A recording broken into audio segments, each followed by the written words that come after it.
ఒక చిన్న పాఠాన్ని నేర్చుకోవడానికి ముందుకు కొనసాగుదాం. దయచేసి బైబిల్ గ్రంథంలో నుంచి సామెతల గ్రంథం 3వ అధ్యాయం 1 నుంచి 10 వచనాలు సహాయకరంగా చదువుకుందాం. ఒక వచనం నేను చదువుతూ ఉండగా ఒక వచనం మీరు ఉత్తర ప్రత్యుత్తరాలు కలిసి చదువుదాం. నా కుమారుడా, నా ఉపదేశమును మరువకము, నా ఆజ్ఞలను హృదయపూర్వకముగా గైకొనుము.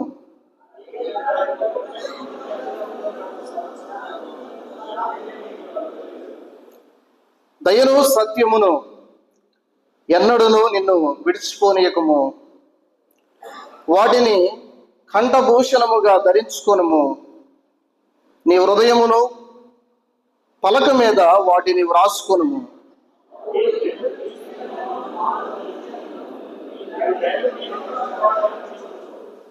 నీ స్వబుద్ధిని ఆధారం చేసుకొనక నీ పూర్ణ హృదయముతో యెహోవా యందు నమ్మిక ఉంచుము.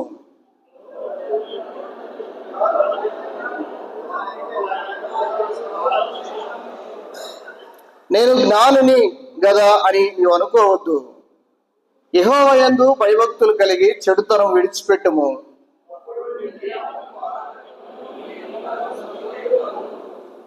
నీ రాబడి అంతట్లో ప్రథమ ఫలమును నీ ఆస్తిలో భాగమును ఇచ్చి యెహోవాను ఘనపరచుము.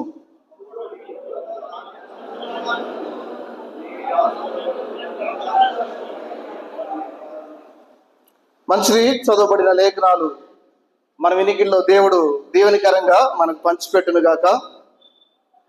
సామెతల గ్రంథములో 3వ అధ్యాయములో మనం చదువుకున్న భాగములో ఒక అంశం ఏంటంటే, నెమ్మది పొందాలంటే ఎలా, నెమ్మదిగా జీవించాలంటే ఎలా, నెమ్మదిగా శాంతిగా బ్రతకాలంటే ఎలా అనే పాఠాన్ని మనం ఈరోజు నేర్చుకోవడానికి ముందుకు కొనసాగుదాం. నెమ్మది శాంతి పొందాలంటే ఎలా? ప్రియమైన సోదరి సహోదరులారా, బైబిల్ గ్రంథంలో పాత నిబంధనలో నెమ్మదిగా బతకాలని దేవుడు కోరుకుంటా ఉన్నాడు. శాంతిగా బతకాలని దేవుడు కోరుకుంటా ఉన్నాడండి. 3వ అధ్యాయంలోనే ఆ మాట మనం చూడగలం అన్నమాట. 2వ వచనములో, సుఖ జీవముతో గడుచు సంవత్సరములు శాంతిని నీకు కలుగు చేయును. సుఖము అన్నా నెమ్మది అన్నా ఒకటే. నెమ్మదిగా శాంతిగా బతకాలని దేవుడు కోరుకుంటా ఉన్నాడండి. కొత్త నిబంధనలో కూడా తిమోతికి రాసిన 2వ పత్రిక 2వ అధ్యాయం 1వ వచనములో, తిమోతికి రాసిన మొదటి పత్రిక 2వ అధ్యాయము 1వ వచనం చదువుకుందాం. మనం సంపూర్ణ భక్తియు మాన్యతయు కలిగి నెమ్మదిగాను సుఖముగాను బ్రతుకు నిమిత్తము అన్నిటికంటే ముఖ్యముగా మనుషులందరి కొరకును. మంచిది. ఇక్కడ నెమ్మదిగా సుఖముగా బ్రతకాలి. దేవుని యొక్క ఉద్దేశం పాత నిబంధనలో కొత్త నిబంధనలో నెమ్మదిగా శాంతిగా బ్రతకాలని దేవుడు ఆలోచన చేస్తా ఉన్నాడు. పాత నిబంధనలో కొత్త నిబంధనలో ఒకే మాటని తెలియజేస్తా ఉన్నాడు. మన జీవితాల్లో కూడా నెమ్మదిగా బతకాలి, శాంతిగా బతకాలి, సమాధానంగా బతకాలని మనం కూడా ఆలోచన చేస్తూ ఉన్నాం. కానీ నెమ్మదిగా బతకలేకపోతూ ఉన్నాం, శాంతిగా సమాధానంగా జీవించలేకపోతున్నాం. కారణం, బైబిల్ గ్రంథంలో పాత నిబంధనలో చెప్పిన కొత్త నిబంధనలో చెప్పిన ఆయన ఒకటే సత్యాన్ని చెప్తాడు. ప్రియమైన సోదరి సహోదరులారా, ఆదోనిలో అయినా ఆదిలాబాద్లో అయినా సంత కొల్లూరులో అయినా సంత నూతనపాడులో అయినా నాగరాతుల్లో అయినా నాగపట్నంలో అయినా చక్కెర తీయగానే ఉంటుంది, ఉప్పు ఉప్పుగానే ఉంటుంది. అలాగే చింతకాయలు చింతపండు పుల్లగానే ఉంటుంది అన్నమాట. బైబిల్లో పాత నిబంధనలో చెప్పిన కొత్త నిబంధనలో చెప్పిన దేవుడు ఒకే సత్యాన్ని తెలియజేస్తాడండి. నెమ్మదిగా సుఖముగా జీవించాలని దేవుడు కోరుకుంటా ఉన్నాడు. మనము కూడా నెమ్మదిగా సుఖముగా జీవించాలని మనం కూడా ఇష్టపడుతూ ఉన్నాం. కానీ మన జీవితంలో నెమ్మది లేదండి. కొన్నిసార్లు మన జీవితంలో శాంతి సమాధానాలు లేవు. వ్యక్తిగతంగా కానీ, కుటుంబ దాంపత్య జీవితంలో కానీ, సమాజంలో కానీ, ఉద్యోగంలో కానీ, అలాగే సంఘంలో కానీ కొన్నిసార్లు నెమ్మది కోల్పోతూ ఉన్నాం, శాంతిని సమాధానాన్ని కోల్పోతూ ఉన్నాం. దానికి కారణం ఏంటి? బైబిల్ గ్రంథంలో ఒక భక్తుడు కూడా తెలియజేస్తా ఉన్నాడు. యాకోబు కూడా తన జీవితంలో ఒక మాటను తెలియజేస్తా ఉన్నాడు. చదువుకుందాం సహాయకరంగా. ఆదికాండము 47వ అధ్యాయము 9వ వచనం సహాయకరంగా చదువుకుందాం. యాకోబు అంటా ఉన్నాడు, నేను యాత్ర చేసిన సంవత్సరములు 130, నేను జీవించిన సంవత్సరములు కొంచెముగాను దుఃఖ సహితమైనవిగా ఉన్నవి. ప్రియమైన సోదరి సహోదరులారా, ఇక్కడ యాకోబు అంటా ఉన్నాడు, నేను యాత్ర చేసిన సంవత్సరాలు. మానవుని యొక్క జీవితం అనేది ఒక యాత్ర లాంటిది. మనం యాత్ర చేస్తా ఉన్నాం ఈ భూలోకంలో. దేవుడు ఈ భూలోకానికి పంపించాడు. మనము యాత్ర జీవితం కొనసాగుతా ఉంది. అయితే ఒకరోజు యాత్ర ముగించబడుతుంది. భక్తుడైన యాకోబు తెలియజేస్తా ఉన్నాడు, నేను యాత్ర చేసిన సంవత్సరములు 130, అయినా అవి కొంచెముగాను దుఃఖ సహితముగాను ఉన్నవి అని తెలియజేస్తా ఉన్నాడు. నిజంగా యాకోబు మాత్రమే కాదు, కానీ కూర్చున్న మన జీవితాల్లో కూడా దుఃఖమే, నెమ్మది లేని పరిస్థితి, శాంతి లేని పరిస్థితిగా ఉన్నాయి. యాకోబుకు అన్నీ ఉన్నాయి. గొర్రెలు ఉన్నాయి, పశువులు ఉన్నాయి, సంపద ఉంది, కుమారులు ఉన్నారు, కుమార్తె ఉంది, అన్నీ ఉన్నాయి. కానీ ఏమంటా ఉన్నాడు? దుఃఖ సహితము అని తెలియజేస్తా ఉన్నాడు.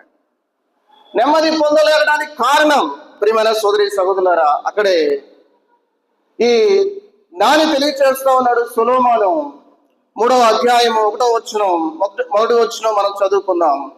ఎన్నడా, నా కుమారుడా, నా ఉపదేశము మరువకుము, నా ఆజ్ఞలను హృదయపూర్వకముగా గైకొనుము. నెమ్మది లేకపోవడానికి కారణం, శాంతి లేకపోవడానికి కారణం ఇక్కడ తెలియజేస్తా ఉన్నాడండి. నా కుమారుడా, నా ఉపదేశము మరువకుము. మనం మర్చిపోకుండా, మనం చర్చికి వచ్చేటప్పుడు మర్చిపోకుండా ఉపాధిని వస్తాం, కానీ చర్చి నుంచి బయటికి వెళ్ళేటప్పుడు ఉపదేశాన్ని మర్చిపోయి వెళ్తాం. అవునా కదా ప్రియమైన సోదరి సహోదరులారా? మంచిదే, తిని రావడం మంచిదే. ఉప్మా అంటే చపాతీ కానీ, పూరి కానీ, ఉగ్గాని కానీ, ఇవన్నీ మర్చిపోకుండా తినొస్తాం. ఎంత మాత్రం కూడా వాటిని ఒకవేళ అది మర్చిపోతే చచ్చిపోతామే అన్నట్టుగా మనం ఆలోచన చేస్తాం. కానీ దేవుని సన్నిధిలో కూర్చొని దేవుని యొక్క ఉపదేశాన్ని మనం వినగలుగుతున్నామా? దేవుని స్వరాన్ని ఆయన వినిపిస్తూ ఉండగా వాటిని పరిశీలన చేసుకుంటూ, ఆలోచన చేస్తూ మన హృదయాలు సరిదిద్దుకుంటున్నామా? ఒకసారి ఆలోచన చేయాలి. ఉపదేశాన్ని మరువకుము. దేవుని యొక్క సేవకులు, దేవుని దాసులు నిలబడి వాక్యాన్ని తెలియజేసేటప్పుడు ఆ ఉపదేశాన్ని హృదయంలో భద్రపరుచుకునే వారంగా ఉండాలి. మెసేజ్ అంతా రాసుకోలేము, కానీ కనీసం ఆ పాయింట్లు మనము నోట్బుక్ లో రాసుకున్నప్పుడు అవి తిరిగి మరలా వాటిని ధ్యానం చేసుకోవడానికి, మనం మరలా పురుకోపబడడానికి అవకాశం ఉండదు. మనం దేవుని సన్నిధికి వచ్చినప్పుడు, వెళ్ళేటప్పుడు ఎంత మాత్రం కూడా ఉపదేశాన్ని మరవకుండా ఉండాలండి. ఎందుకు? నెమ్మది పొందకపోవడానికి, నెమ్మది శాంతి పొందలేకపోవడానికి కారణం అక్కడ తెలియజేస్తా ఉన్నాడు. నా ఆజ్ఞలను హృదయపూర్వకంగా గైకొనుము. ప్రియమైన సోదరి సహోదరులారా, ఇక్కడ దేవుని ఆజ్ఞలను హృదయపూర్వకంగా గైకొనకపోవడం ద్వారా మనం నెమ్మది శాంతిని కోల్పోతా ఉన్నాం. దేవుని ఆజ్ఞలను పాటించే విషయాల్లో మనం విఫలమైపోతా ఉన్నాం, ఫెయిల్ అయిపోతా ఉన్నాం. కనీసం 100కి 35 మార్కులు కూడా ఆజ్ఞలు పాటించే విషయాల్లో మనం పాటించలేకపోతా ఉన్నాం. దేవుని ఆజ్ఞలు పాటించలేకపోతే మనము సుఖముగా నెమ్మదిగా జీవించగలుగుతామా? ఒకసారి ఆలోచించేద్దామండి. ఎంత మాత్రం కూడా సుఖముగా నెమ్మదిగా మనం జీవించలేము. ప్రియమైన వాళ్ళరా, దేవుని యొక్క ఆజ్ఞలు మనం పాటించే వారంగా ఉండాలి.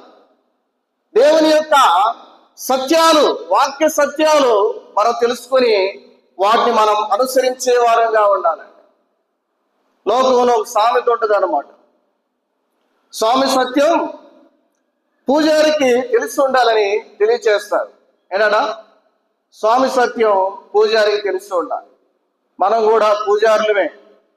బయట వాళ్ళకి వెళ్ళి చెప్పుకుంటే వాళ్ళు ఊరుకోరు అన్నమాట. మనము కొత్త నిబంధన పూజారులం. రాజులైన సమూహంగా, పరిశుద్ధ జనాంగంగా, ఆయన సొత్తుగా మనల్ని ఆయన ఏర్పాటు చేశాడండి. మనం యాజకులం.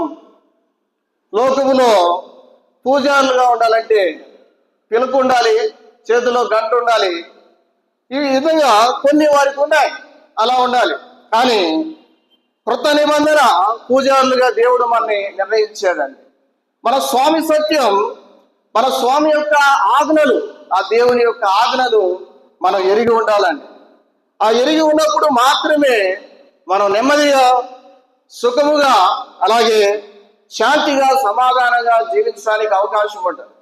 దేవుని వాక్యం సెలవిస్తూ ఉంది పాత నిబంధనలో, క్రొత్త నిబంధనలో. అలాగే మనం కూడా అనుకుంటా ఉన్నాం, కానీ మనం జీవించలేకపోవడానికి ప్రధానమైన కారణం ఏంటంటే దేవుని ఆజ్ఞలను పాటించలేకపోవడం అండి. నెమ్మదిగా, సుఖంగా జీవించాలంటే ప్రాముఖ్యంగా 3 విషయాల్లో మనం బాగా ఉండాలండి.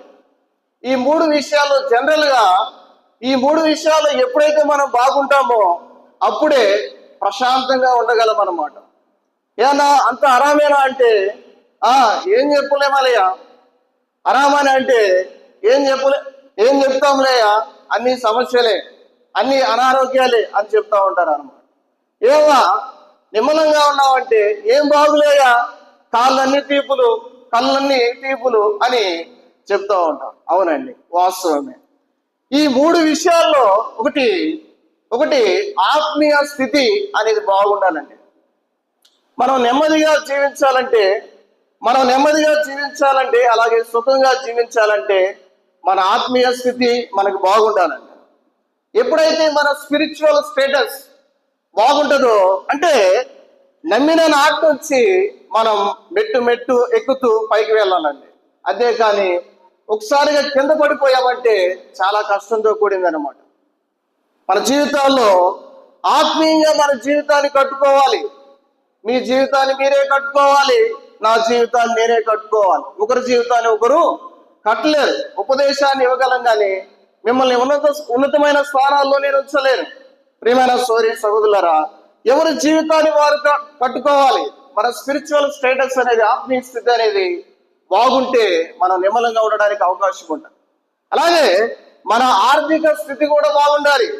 ఫినాన్షియల్ స్టేటస్ కూడా మనది బాగుండాలి. ప్రియమైన సహోదరులారా, మన ఆర్థిక పరిస్థితులు బాగోకపోయినా మనము నెమ్మదిగా ఉండలేము, శాంతిగా ఉండలేము. అలాగే మన ఆరోగ్య స్థితి కూడా బాగుండాలి. హెల్త్ స్టేటస్ కూడా మనది బాగుండాలండి. ఇవి 3 కూడా ఇంటర్లింక్ ఉంది అనమాట. మన ఆత్మీయ స్థితి బాగుండి ఆరోగ్య స్థితి బాగోకపోతే మనం నెమ్మదిగా ఉండలేము. అలాగే ఆరోగ్య స్థితి బాగుండి మన ఆర్థిక స్థితులు సరిగ్గా లేకపోతే నెమ్మదిగా ఉండలేము. ఈ 3 ఒకదానికొకటి అనుసంధానం కలిగి ఉన్నాయి. ప్రియమైన సహోదరులారా, నెమ్మదిగా, సుఖముగా, శాంతిగా, సమాధానంగా మనం జీవించాలంటే మనం ఆత్మీయంగా బాగుండాలి. మనం ఆత్మీయంగా బాగుండాలి. రెండవది, మనం ఆర్థికంగా బాగుండాలి. మూడవది, మనము ఆరోగ్య స్థితిలో ఆరోగ్యంగా బాగుండాలి. అప్పుడు మాత్రమే మనం ప్రశాంతంగా, నెమ్మదిగా మనం జీవించడానికి అవకాశం ఉంటుందండి. ఈ 3 పొందాలంటే కొన్ని ఆజ్ఞలు మనం పాటించాలి. మన ఆత్మీయ స్థితి బాగుండాలన్నా, మన ఆర్థిక స్థితిలో మెరుగుపరచబడాలన్నా, మన ఆరోగ్యం చక్కగా మెరుగుపరచబడాలన్నా, ఈ 3 పొందుకోవాలంటే కొన్ని ఆజ్ఞలు పాటించాలి. కనుక నా కుమారుడా ఈ ఉపదేశం వినుము, నా ఆజ్ఞలు నా ఆజ్ఞలు హృదయపూర్వకంగా గైకొనుము. దేవుని ఆజ్ఞలు హృదయపూర్వకంగా మనం ఎప్పుడైతే పాటిస్తామో, వాటిని అనుసరిస్తామో, వాటిని మన జీవితాల్లో ప్రాక్టీస్ చేస్తామో, అప్పుడు మాత్రమే మనం నెమ్మదిగా, సుఖముగా, సమాధానంగా జీవించడానికి అవకాశం ఉంటుందండి. ఒక 5 విషయాలు మనం సహాయకరంగా త్వరగా చూడడానికి ప్రయత్నం చేద్దాం. 3వ అధ్యాయము 5వ వచనంలో ఒక మాట చదువుకుందాం. కొన్ని ఆజ్ఞలు మనం పాటించడానికి ప్రయత్నం చేద్దాం. నీ స్వబుద్ధిని ఆధారం చేసుకొనక నీ పూర్ణ హృదయముతో యెహోవా యందు నమ్మిక ఉంచుము. మొట్టమొదటి ఆజ్ఞ ఏంటంటే అక్కడ విశ్వాసం ఉంచాలి. నీ పూర్ణ హృదయముతో యెహోవా యందు నమ్మిక ఉంచాలి. వినండి, చాలా జాగ్రత్త. నెమ్మది లేని స్థితులు, శాంతి లేని స్థితులు కారణం దేవుని మీద పూర్ణ హృదయముతో విశ్వాసం ఉంచకపోవడం అండి. మొట్టమొదటి ఆజ్ఞ ఏంటంటే మన విశ్వాసం ఉంచాలి. విశ్వాసం ఉంచి రక్షణ పొందే వారంగా ఉండాలండి. నీ పూర్ణ హృదయంతో యెహోవాను నమ్మిక ఉంచాలి అని చెప్తా ఉన్నాడు. నీ స్వబుద్ధిని ఆధారం చేసుకొనక, నీ స్వబుద్ధిని ఆధారం చేసుకొనక అని తెలియజేస్తా ఉన్నాడు అన్నమాట. మన స్వబుద్ధి ఏమని చెప్తా ఉంటుందంటే, నేను చక్కగా పాటలు పాడగలను, నేను చక్కగా వాక్యం చెప్పగలను, నేను మంచివాడిని అని మన బుద్ధి తెలియజేస్తా ఉంటుంది అన్నమాట. నీ స్వబుద్ధిని ఆధారం చేసుకొనక మన స్వబుద్ధి మనల్ని గోష్ఠిగా తీసుకొస్తానమాట. మనల్ని కనపరుచుకుంటా ఉంటది. ఎవరికి వాళ్ళు మహిమ కోరుకునే వ్యక్తులుగా మనం ఈ లోకంలో ఉన్నాం. మన స్వబుద్ధి మనల్ని గణపరిచే విధంగా చూస్తుందండి. క్రొత్త నిబంధనలో కూడా, లూకా సువార్తలో కూడా 18వ అధ్యాయంలో 8 నుంచి 14 వచనాలు మనం ఆలోచన చేస్తే, ఇద్దరు దేవాలయానికి వెళ్ళారు. దేనికి వెళ్ళారట? వారు ప్రార్థన చేయడానికి వెళ్ళాడు. ఒకడు పరిసయ్యుడు, రెండవ వ్యక్తి సుంకరి. పరిసయ్యుడు అంటూ ఉన్నాడు అనమాట, నేను వ్యభిచారిని కాదు, నేను దొంగను కాదు, నేను అబద్ధికుడిని కాదు, నేను అన్యాయస్తుని కాదు, నేను వారానికి 2 సార్లు ఉపవాసం ఉంటాను. అదిగో ఆ మూలలో ఉన్నాడే ఆ సుంకర్ లాంటి వ్యక్తిని కాదు అని తన స్వబుద్ధిని ఆధారం చేసుకొని ప్రార్థన చేస్తా ఉన్నాడు. ప్రియమైన సోదరి సహోదరులారా, మన స్వబుద్ధిని ఆధారం చేసుకొని మనం జీవిస్తే, నేను మంచోడిని, నేను పరిశుద్ధుణ్ణి అని మనం అనుకుంటే, దయచేసి గమనించండి, ఇంకా నమ్మని వారు దయచేసి ఆలోచన చేయవలసింది ఏంటంటే, నీవు మంచోడిని అని అనుకుంటే ఎప్పుడు కూడా యేసుక్రీస్తు నమ్ముకోలేవు, ఎప్పుడు కూడా ఆయన మీద విశ్వాసం ఉంచలేవు, నీవు రక్షింపబడలేవు. ఎప్పుడైతే ఆ సుంకరి అంటా ఉన్నాడు, దేవా పాపినైన నన్ను కరుణించు అని ఆ సుంకరి ప్రార్థన చేస్తా ఉన్నాడండి. ఎప్పుడైతే మనము ప్రభు దగ్గర నేను పాపినయ్యా, నేను పాపాత్ముడయ్యా అని ఎప్పుడైతే ఒప్పుకుంటావో అప్పుడు ఆయన నిన్ను రక్షిస్తాడండి. కనుక మన జీవితాల్లో ప్రియమైన సోదరి సహోదరులారా, ఎప్పుడైతే ఆయన దగ్గర నీవు ఇంకా నమ్మని నీవు, ఆయన మీద విశ్వాసం ఉంచని నీవు వస్తూ ఉన్నావు, వెళ్ళిపోతా ఉన్నావు, సబుద్ధిని ఆధారం చేసుకొని జీవిస్తా ఉన్నావు. దేవుణ్ణి నమ్ముకోమంటే నమ్ముకోవు, బాప్తీసం తీసుకోమంటే తీసుకోవు. ఎందుకంటే నేను ఐ యామ్ గ్రేట్ అన్నట్టుగా కొన్నిసార్లు నేను ఫీల్ అవుతా ఉన్నావు. దయచేసి గమనించు, రేపుకి రూపు లేదనమాట.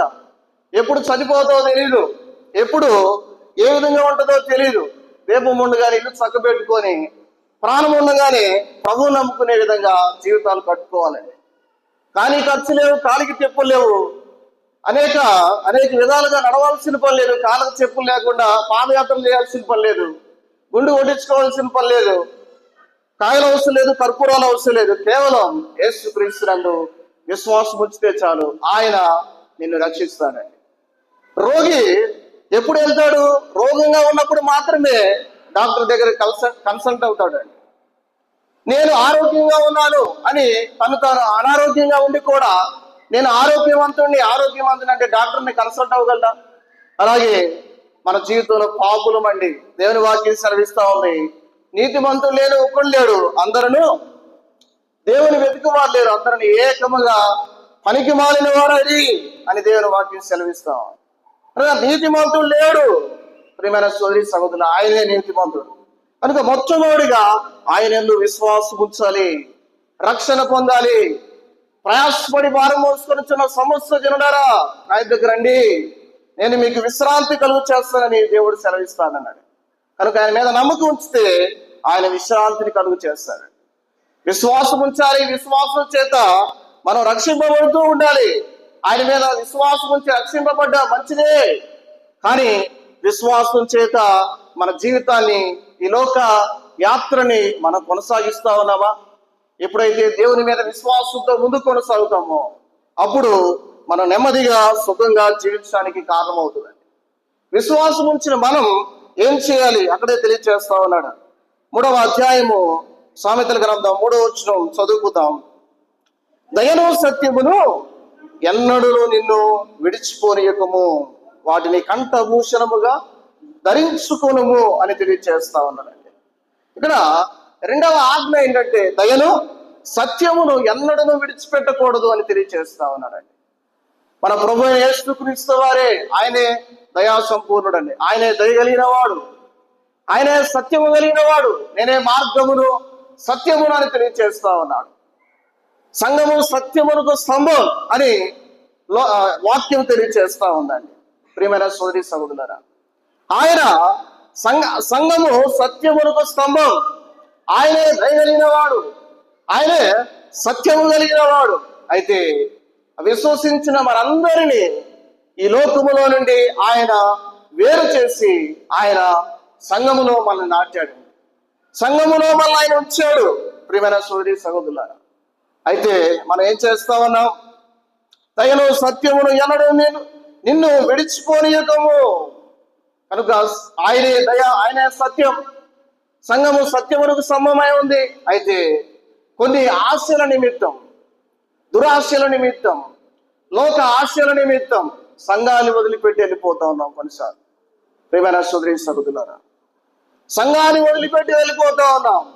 దయను సత్యాన్ని వదిలిపెడితే, సంఘాన్ని వదిలిపెడితే నెమ్మదిగా సుఖంగా జీవించగలమా? ఒకసారి ఆలోచించారు.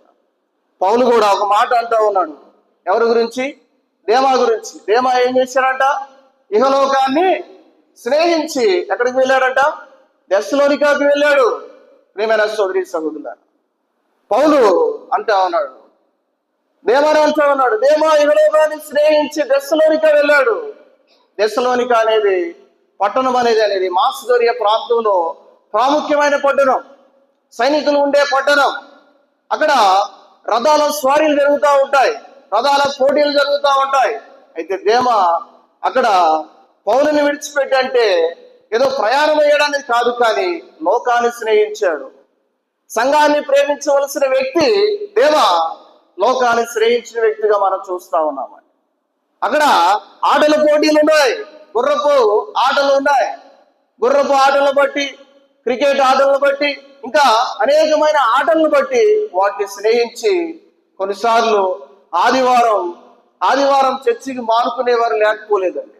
ప్రియమైన సోదరి సహోదరులు, ఎందుకు నెమ్మదిగా జీవించలేకపోవడానికి కారణం, శాంతిగా సమాధానంగా నలుగురితో మనం ముందుకు కొనసాగపోవడానికి కారణం ఏంటంటే ఇవే. కొన్నిసార్లు మన ఈ లోకాన్ని స్నేహించినప్పుడు ఆ నెమ్మది పొందుకోలేము. ఇస్కరియోతు యోధా కూడా యేసుక్రీస్తు దగ్గర 3.5 సంవత్సరాలు ఉన్నాడు. చక్కగా ఆయన పెట్టే రొట్టె ముక్కలు తిన్నాడు, ద్రాక్ష రసం తాగాడు, చేప ముక్కలు తిన్నాడు. కానీ యేసుక్రీస్తు వారిని ఎన్ని నాణాలకు అమ్మేశాడు? 30 వెండి నాణాలకు అమ్మేశాడండి. 30 నాణాలకు యేసుక్రీస్తుని అమ్మేశాడు. డబ్బులు ఉన్నాయి, పొలం ఉంది, కానీ ఏమి లేదండి, నెమ్మది లేదు. నెమ్మది లేక ఉరిపెట్టుకొని చచ్చిపోయాడండి. ప్రియమైన సోదరి సహోదరులారా, ఆ ఇస్కరియోతు యోధా నెమ్మది కోల్పోయిన వ్యక్తిగా మనం చూస్తా ఉన్నాం. అలాగే మనం ఆలోచన చేస్తే మన జీవితంలో అక్కడ ఆ దయను సత్యమును ఎన్నడూ నిన్ను విడిచిపోనీయకము. కనుక యేసుక్రీస్తు వారిని, అలాగే ఈ సంఘాన్ని మనం ఎన్నడూ కూడా విడిచిపెట్టకూడదండి. లోకంలో నుంచి బయటకు వచ్చాం, ఎక్లీషియా, మనం సపరేట్ అయ్యాము లోకంలో నుంచి. మూర్ఖులకు, తరం వారికి వేరే లోపలికి వచ్చాం, మరలా వెళ్ళి మనం వాటిని స్నేహిస్తా ఉన్నాం. దయచేసి వాటిని ఎంత మాత్రం కూడా చాలా మంది లోకంలో ఉన్న ఆశ, లోకంలో ఉన్న నేత్రానందం, శరీరాశ, జీవపుడంబాలు చూసి కొంతమంది వాటిని ఆశించి ఆకర్షింపబడి వాటిలో మునిగి తేలుతా ఉన్నారనమాట, ఈతేస్తా ఉన్నారనమాట. దయచేసి గమనించండి, అది నెమ్మది లేని జీవితానికి, శాంతి లేని జీవితానికి అది కారణమవుతుందని. ఎప్పుడైతే ఆయన దయను, సత్యాన్ని మనం అనుసరిస్తామో, విశ్వసించిన మనం ఆ దయా సత్యం ప్రభువైన యేసుక్రీస్తు వారిని, ఆయన సంఘాన్ని ప్రేమించి ఆయన సంఘంలో అంటుకట్టుబడి మనం నెమ్మదిగా ముందుకు కొనసాగుతాం. అప్పుడు దేవుడు నెమ్మదిని, శాంతిని మనకు అనుగ్రహించేవాడు. అక్కడే తెలియచేస్తా ఉన్నాడు. మాట చదువుకుందాం. వాటిని కంఠభూషణముగా ధరించుకొనుము. కనుక యేసుక్రీస్తును మనం ధరించుకొని మనం జీవించాలని. ఎప్పుడైతే యేసుక్రీస్తుని మనం ధరించుకొని జీవించాలి, ఎప్పుడైతే మనం యేసుక్రీస్తుని ధరించుకొని జీవిస్తామో మన జీవితాల్లో కనబడేది ఏంటంటే యేసుక్రీస్తును ప్రకటిస్తాం, అలాగే సంఘాన్ని ఇతరులకు పరిచయం చేస్తాం, అనేక మందిని క్రీస్తులోకి నడిపిస్తాం, సంఘంలోనికి నాటింప చేయడానికి మనం ఒక మంచి పాత్రలుగా ఉపయోగించబడతామని. మూడవదిగా మనం నెమ్మదిగా శాంతిగా జీవించాలంటే అక్కడే ఒక మాట మనం చదువుకుందాం. దయచేసి గమనించండి. 3వ అధ్యాయం 6వ వచనంలో నీ ప్రవర్తనంతటి యందు ఆయన అధికారమునకు ఒప్పుకోనము. చాలు సార్. నీ ప్రవర్తన అంతటి యందు ఆయన అధికారమునకు ఒప్పుకోనము అని తెలియజేస్తా ఉన్నాడు. ఒకటి, ఆయన యందు విశ్వాసం ఉంచాలి. మన ఆరోగ్య స్థితి బాగుండాలన్నా, ఆత్మీయ స్థితి బాగుండాలన్నా, ఆర్థిక స్థితులు మనకు బాగుండాలన్నా మొట్టమొదటిగా ఆయన ఆజ్ఞలు ఏంటంటే ఆయన యందు విశ్వాసం ఉంచాలి. ఆయన మీద విశ్వాసం చేత మనం ముందుకు కొనసాగాలి. రెండవదిగా మనం చూసాము, రెండవదిగా మనం ఆలోచన చేసాము, దయను, సత్యమును అంటిపెట్టుకొని ఉండాలి. అంటే క్రీస్తును, సంఘమును అంటిపెట్టుకొని ఉండాలి. మూడవదిగా మన ప్రవర్తన అంతటి మీద ఆయన అధికారమునకు ఒప్పుకొనుట అనేది మనం చూస్తా ఉన్నామండి. మన ఇంట్లో ఏముంటాయంటే ఉప్పు కారాలకు స్థానం ఉంటుంది అనమాట ఇళ్లలో. కానీ ఆయన యొక్క అధికారానికి స్థానం ఉందా? దయచేసి గమనించండి. ఉప్పు కారాలకి స్థానం ఉంటుంది ఇళ్లలో, కానీ ఆయన అధికారానికి స్థానాలు ఇవ్వు అనమాట. ఇక్కడైతే పరలోకమే ఊడిపడినట్లుగా, ఆయనే నా అధికారం అన్నట్టుగా, ఆయననే నా భుజాల మీద కూర్చున్నాడు అన్నట్టుగా, ఆయనే నా అన్నిటి మీద అధికారం అన్నట్టుగా మనం జీవిస్తాం. కానీ బయటకు వెళ్ళిన తర్వాత సమాజంలో, అలాగే మన కుటుంబంలో ఆయన అధికారం చెల్లుతా ఉందా? ఒకసారి ఆలోచించేద్దాం. ఆయన అధికారిగా ఉన్నాడా? ఈ గృహమునకు క్రీస్తు అధికారి అని పెద్ద బోర్డు పెడతాం అనమాట. ఆ బోర్డులు తీసేస్తే బాగుంటుందేమని ఆలోచన చేస్తాం కొన్ని జీవితాలు. ఈ గృహానికి యేసుక్రీస్తు అధిపతి అని పెడతారు, జుట్టు పట్టుకొని జనం అందరి ముందు అందుకుంటారు అనమాట. నిజంగా కొన్ని జీవితాలు చూస్తే చాలా బాధాకరంగా ఉంటాయి అన్నమాట. కుటుంబాల్లో సమాధానం ఉండదు, కుటుంబాల్లో నెమ్మది లేదు. కారణం ఏంటంటే మన జీవితాల్లో 50-50 జీవితాలు అనమాట. సగం ఆయన అధికారం, సగం మన ఇష్టాలు అనమాట. అట్లా మనం నెమ్మది కోల్పోతా ఉన్నాం, సుఖంగా జీవించలేకపోతున్నాం, సమాధానం, శాంతి లేకుండా మనం జీవిస్తా ఉన్నాం అండి. నిజంగా ప్రియమైన సోదరి సహోదరులారా, వివాహ విషయాల్లో, అలాగే హౌస్ ఓపెనింగ్ విషయాల్లో, షాప్ ఓపెనింగ్ విషయాల్లో, ఇంకా అనేక విషయాల్లో యేసుక్రీస్తుకి అధికారం ఇస్తా ఉన్నామా? ఒకసారి ఆలోచించేద్దాం. మన కుటుంబానికి ఆయనే అధికారి అని చెప్పుకుంటాం. ఇక్కడ కూడా చెప్తా ఉన్నాడు ఏమని? నీ ప్రవర్తన అంతటి యందు ఆయన అధికారమునకు ఒప్పుకొనుము. ఒకవైపు ఏమో ప్రార్థన, రెండో వైపు ఏమో ఇదొక సంబంధమైన ఆచారాలన్నీ కొనసాగుతూ ఉంటాయి వివాహాల్లో, అలాగే హౌస్ ఓపెనింగ్ లో, షాప్ ఓపెనింగ్ లో, ఇంకా అనేకమైన విషయాలు నేను ఎక్కువ చెప్పాల్సిన అవసరం లేదు, కానీ మీ అందరికి తెలుసు అనమాట. కనుక మన జీవితాల్లో ఆయనకు సొగం ఇచ్చే అధికారం, లోకానికి సొగం అధికారం ఇచ్చి మనం నెమ్మదిగా జీవించగలమా? ఏమమ్మా ఇట్లా చేస్తున్నావంటే అత్త ఒప్పుకోవట్లేదని చెప్తాం, మామ ఒప్పుకోవట్లేదని చెప్తాం. ఇక్కడ ఆ విధంగా చేస్తేనేమో చక్కగా వాక్యానుసారంగా జీవించాలంటేనేమో పాస్టర్ గారితో తంట, అలాగే వాక్యానుసారంగా జీవించకపోతేనేమో దేవుని సేవకులతో తంట వస్తూ ఉంటది.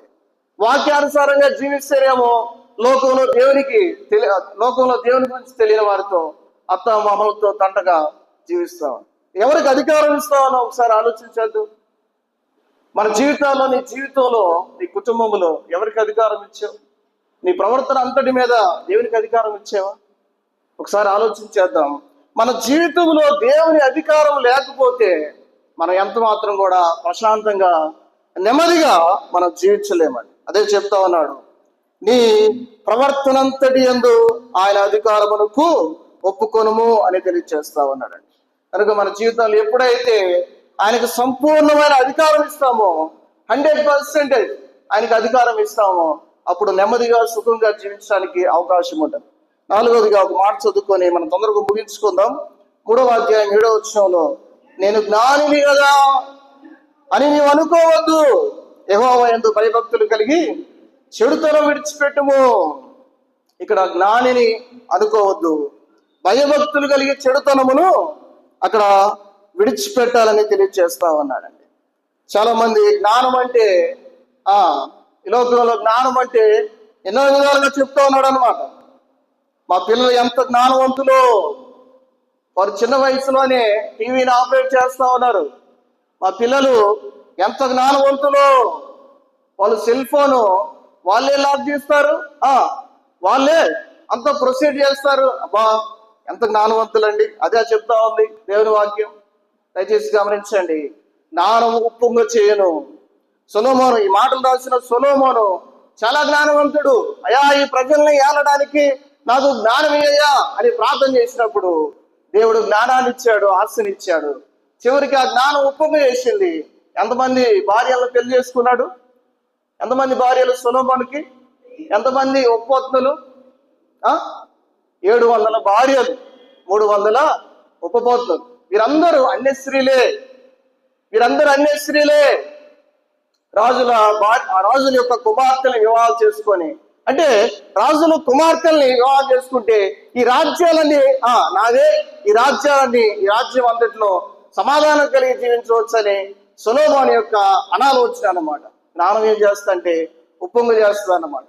ప్రియమైన సోదరీ సహోదరులారా, సొలొమోను జ్ఞానం కలిగిన వాడే, కానీ భయభక్తులు లేని వాడండి. అందుకే తెలియజేస్తా ఉన్నాడు. ఏమని? అక్కడే మాట చదవండి. ఏమన్నాడు? 7వ వచనంలో, యెహోవా యందు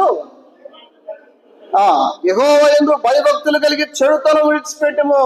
ప్రియమైన సోదరీ సహోదరులారా, చెడుతనం విడిచిపెట్టమని లేఖనం తెలియజేస్తా ఉందండి. ఎప్పుడైతే ఆ చెడుతనాన్ని విడిచిపెడతామో, దేవుని యందు భయభక్తులు, జ్ఞానం అవసరమే. మీలో ఎవరికైనా జ్ఞానం కొద్దుగా అన్నాడల్లా నన్ను అడుగుడి, ధారాళంగా దయచేస్తానని దేవుడు చెప్తా ఉన్నాడు. జ్ఞానంతో పాటు దేవుని యొక్క భయభక్తులు అవసరం అండి. భయంతో కూడిన భక్తిని ప్రదర్శిస్తామని భయం ఉండదు అనమాట. అందుకే జీవితాల్లో నెమ్మది ఉండదు, సుఖం ఉండదు అనమాట. అదే చెప్తా ఉన్నాడు. అక్కడ చెప్తున్న మాట ఏంటంటే 7వ వచనంలో, నేను జ్ఞానిని కదా అని నీవు అనుకోవద్దు, యెహోవా యందు భయభక్తులు కలిగి చెడుతనం విడిచిపెట్టుము అని తెలియజేస్తా ఉన్నాడండి. సొలొమోను అంతా నష్టపోయిన తర్వాత ఈ మాట తెలియజేస్తా ఉన్నాడు. జ్ఞానాన్ని అనుకున్నాడు. చివరికి ఆ జ్ఞానంతో అక్కడ ఇశ్రాయేలు ప్రజల కొరకు దేవాలయాన్ని కట్టించాడు. అక్కడున్న వారి యొక్క అన్యస్త్రీల నిమిత్తం గుడులు కట్టించాడు. అలాగే దేవతా స్తంభాలు, బలిపీఠాలు కట్టించాడు. ఎంత జ్ఞానం అండి! ఆ జ్ఞానం చివరికి ఏం చేసిందంటే పనికిమాలిన స్థితిలోకి తీసుకొచ్చింది అన్నమాట. ప్రియమైన సోదరీ సహోదరుల, భయభక్తులు కలిగి చెడుతనాన్ని విడిచిపెట్టే వారంగా ఉంది. చెడుతనం అంటే ఎక్కువగా చెప్పాల్సిన పని లేదనమాట, అందరికీ పరిచయాలే. ఏదైతే చెడుతనం ఉందో మన జీవితంలో దాన్ని విడిచిపెట్టాలి. అతిక్రమం దాచిపెట్టువాడు వర్ధిల్లడు, దాన్ని ఒప్పుకొని విడిచిపెట్టువాడు కనికరం పొందును. దేవుని కనికరాన్ని పొందాలంటే, దేవుని కనికరాన్ని పొందినప్పుడు మాత్రమే మనం నెమ్మదిగా, సుఖముగా, శాంతిగా, సమాధానం కలిగి జీవించగలమండి. ఇక్కడ తెలియజేస్తాడు. మొట్టమొదటిగా దేవుని యందు విశ్వాసం ఉంచాలి, రక్షణ పొందాలి, విశ్వాసం చేత ముందుకు కొనసాగాలి. రెండవదిగా మనం చూసాం, దయను, సత్యమును మనం ఏం చేయాలంట? ఎంత మాత్రము విడిచిపెట్టకూడదు. దయా సత్యం అనేది సంఘం. అలాగే ఆ యేసుక్రీస్తు వారు ఆయన స్థాపించిన సంఘం, దాన్ని విడిచిపెట్టకుండా మనం జీవించినప్పుడే నెమ్మదిగా మనం జీవించగలం. మూడవదిగా మన ప్రవర్తన అంతటి మీద ఎవరి అధికారం ఉండాలి? ఆయన అధికారం ఉండాలి. అప్పుడు మాత్రమే నెమ్మదిగా, సుఖంగా జీవించగలమని. నాలుగవదిగా నేను జ్ఞానిని అనుకోవద్దు. ఎవరు కూడా ఇక్కడ నేను జ్ఞానిని, అనంత జ్ఞానిని అని అనుకోవద్దు అనమాట. మానవుని యొక్క నీతి క్రియలు, మానవుని యొక్క జ్ఞానం అనేది ఎంత మాత్రం కూడా దేవుని ఎదుట గొప్పది కాదండి. మానవుని నీతి క్రియలు మురుగుగుడ్డలు అనమాట. మురుగుగుడ్డలు ఎవరైనా వేసుకుంటారా? ఎవరు కూడా వేసుకోరు అనమాట, ధరించు. కనుక ప్రియమైన సోదరి సహోదరులారా, దేవుని యొక్క జ్ఞానం చేత నడుచుకుంటూ భయభక్తులు కలిగి జీవించాలని తెలియజేస్తా ఉన్నాడు. చివరికి ఒక మాట చదువుకుందాం. 3వ అధ్యాయం 9వ వచనంలో, నీ రాబడి అంతట్లో ప్రథమ ఫలమును నీ ఆస్తిలో భాగములు ఇచ్చి యెహోవాను కనపరచుము. ఎప్పుడైతే మన రాబడి అంతట్లో ప్రథమ ఫలాన్ని, అలాగే నీ ఆస్తిలో భాగములు ఇచ్చి యెహోవాను గనపరుస్తాము అంటే ఇక్కడ తెలియజేసే మాట అంటే యెహోవాను గనపరచాలి. ఏ విధంగా గనపరచగలమంటే మన రాబడిలో ప్రథమ ఫలం ఆయనకి ఇవ్వడం, అలాగే మనకు ఆస్తిలో భాగమునిచ్చి యెహోవాను గనపరచాలని తెలియజేస్తా ఉన్నాడు. అంటే దేవుడు మనకిచ్చిన దాంట్లో పాత నిబంధనలో దశంభాగాలు అన్నాడు, క్రొత్త నిబంధనలో ఏమన్నాడు? వర్ధిల్లనేది కొలది మనం ఇచ్చేవారంగా ఉండాలి. కొన్ని కుటుంబాల్లో, కొన్ని జీవితాల్లో రాబడే కానీ పోబడి ఉండదు అనమాట. నెమ్మదిగా జీవించగలమా? ఒకసారి ఆలోచించాడు. దేవుడు ఇచ్చినవి అని చెప్పుకుంటాం. అనా దేవుడు అమ్మాయికి పెళ్లి చేశాడనా, దేవుడు మంచి అబ్బాయిని ఇచ్చాడనా, అనా దేవుడు అబ్బాయికి మంచి అమ్మాయిని ఇచ్చాడనా, మంచి ఉద్యోగం ఇచ్చాడనా, మంచి ఇల్లు ఇచ్చాడనా, మంచి కారు ఇచ్చాడనా, మంచి బైక్ ఇచ్చాడనా, అన్ని ఇచ్చాడన్నా అని చెప్తావు. మరి దేవుడికి ఏమి ఇస్తా ఉన్నాం? ఒకసారి ఆలోచించేద్దాం. దేవుడికి ఇవ్వకుండా దాచిపెట్టుకొని మనం దేవుని యొక్క ఆజ్ఞలను అతిక్రమించి మనం నెమ్మదిగా జీవించగలం. ఒకసారి పరిశీలన చేసుకుందామండి. ప్రియమైన సోదరి సహోదరులారా, దేవునికి ఇచ్చే వారంగా ఉండాలి. అలాగే దేవుని యొక్క వాక్యాలను నెరవేర్చి ఎవరైతే అక్కరలో ఉన్నారో వారికి సహాయం చేసే వారంగా ఉండాలి. తండ్రి అయిన దేవుని ఎదుట పవిత్రమును నిష్కలంకమైన భక్తి ఏదనగా విధవరాండ్రులు, అలాగే దిక్కులేని పిల్లలను వారి బాధల్లో పరామర్శించుతాయే. కనుక ప్రియమైన సోదరి సహోదరులారా, దేవునికి ఇచ్చే వారంగా ఉండాలి. ఎప్పుడైతే దేవునికి ఇస్తామో అప్పుడు నెమ్మదిగా, శాంతిగా మనం సుఖంగా జీవించడానికి కారణమవుతుందండి. కనుక 5 విషయాలు గుర్తు పెట్టుకుందాం, దయచేసి గమనించండి. అలా ఈ ఆజ్ఞలు మనం పాటించినప్పుడు ఎలా ఉంటామో నేను స్పీడ్గా తెలియజేస్తాను, టైం స్పీడ్గా వెళ్తా ఉంది కాబట్టి. 3వ అధ్యాయం 4వ వచనం, అప్పుడు 3వ అధ్యాయం 4వ వచనం, అప్పుడు దేవుని దృష్టి యందును మానవుని దృష్టి యందును నీవు దయనుంది మంచివాడవని అనిపించుకుందువు. నీవు దయనుంది మంచివాడవని అనిపించుకుందువు. నీ ఆత్మీయ స్థితి దేవుడు వర్ధల చేస్తారని. ఎప్పుడైతే ఈ 5 ఆజ్ఞలు ఈ యొక్క ప్యాసేజ్లో, ఇంకా చాలా ఆజ్ఞలు ఉన్నాయి కానీ ఇక్కడ చెప్తున్న సొలొమోను చెప్పిన 5 ఆజ్ఞలు మనం పాటించగలిగితే అప్పుడు మన ఆత్మీయ స్థితిని ఆయన చక్కగా మెరుగుపరుస్తారండి. రెండవదిగా 3వ అధ్యాయం 8వ వచనం చదువుతారా? అప్పుడు నీ దేహమునకు ఆరోగ్యం ఇస్తాడంటండి. మన మానసిక స్థితిని, ఆత్మీయ స్థితిని మెరుగుపరుస్తాడంట. అలాగే 8వ వచనంలో నీ దేహమునకు మంచి ఆరోగ్యం ఇస్తాడంటండి. అందరూ మంచి ఆరోగ్యం కదా. చాలా మంది హెల్త్ ఇన్సూరెన్స్ పాలసీలు కడుతూ ఉన్నారు. ఎందుకండి? ఆరోగ్యం కోసం. అవునా కదా? ఆరోగ్యంగా ఉండాలి, డబ్బులుంటే, ఇన్సూరెన్స్ అవి ఉంటే మంచి ఆరోగ్యము వారు చక్కగా ఆ టైంలో వాళ్ళు మనకి ఎప్పుడు ఎలాంటి పరిస్థితులు ఉంటాయో తెలియదు. కనుక అనారోగ్య పరిస్థితుల్లో కొంత వారు సహాయం చేస్తారు, ఆరోగ్యంగా ఉండగలం అని కొన్ని పాలసీలు మనం చేస్తాం. కానీ అటువంటి ఒకవేళ మంచిదే, కట్టుకున్నారులే. కానీ ఇక్కడ దేవుని ఆజ్ఞలు మనం అనుసరించినప్పుడు మన ఆరోగ్య స్థితి ఆయన నెమ్మదిగా ఉంచాలని తెలియజేస్తాం. 3వదిగా 10వ వచనం చదువుకొని మనం ముగించుకుందాం. అప్పుడు నీ కొట్లలో ధాన్యము సమృద్ధిగా ఉండదు. మన ఆర్థిక స్థితిని ఆయన మెరుగుపరిచేవాడండి. ఏం చేస్తాడంట? మన ఆర్థిక స్థితిని ఆయన మెరుగుపరిచేవాడు. దయచేసి గమనించండి. మనము నెమ్మదిగా, సుఖముగా, అలాగే శాంతిగా, సమాధానంగా జీవించాలంటే ఖచ్చితంగా ఆయన ఆజ్ఞలను మనం పాటించాలి, ఆయన మీద విశ్వాసం ఉంచాలి. అలాగే దయా సత్యమును, యేసుక్రీస్తును, సంఘమును అంటిపెట్టుకొని ఉండాలి. 3వదిగా మనం చూసాం, మన ప్రవర్తన అంతటి మీద ఆయన అధికారం ఉండాలి. 4వదిగా మనం చూసాం, ఆయనను 4వదిగా మనం జ్ఞానిని అనుకోవద్దు కానీ భయభక్తులు కలిగి చెడుతనాన్ని విసర్జించాలి. 5వదిగా యెహోవాను గణపరచాలి. ఆ విధంగా ఆయన గణపరిచినప్పుడు మన ఆర్థిక స్థితుల్ని, మన ఆత్మీయ స్థితిని, మన ఆరోగ్య స్థితిని ఆయన గణపరిచేవాడు. ఆ విధంగా చక్కగా నెమ్మదిగా ఉండగలం, శాంతిగా ఉండగలం. ఆ విధంగా మనం అందరం నెమ్మదిగా, శాంతిగా, సమాధానంగా జీవిస్తూ అనేక మందిని నెమ్మది పరిచే వరంగా, అనేక మందిని సమాధాన పరిచే వరంగా, ఈ నెమ్మది శాంతిని అనేక మందికి పరిచయం చేసే వారంగా ఉండడానికి పరిశుద్ధాత్మ దేవుడు సహాయం చేయలేదు.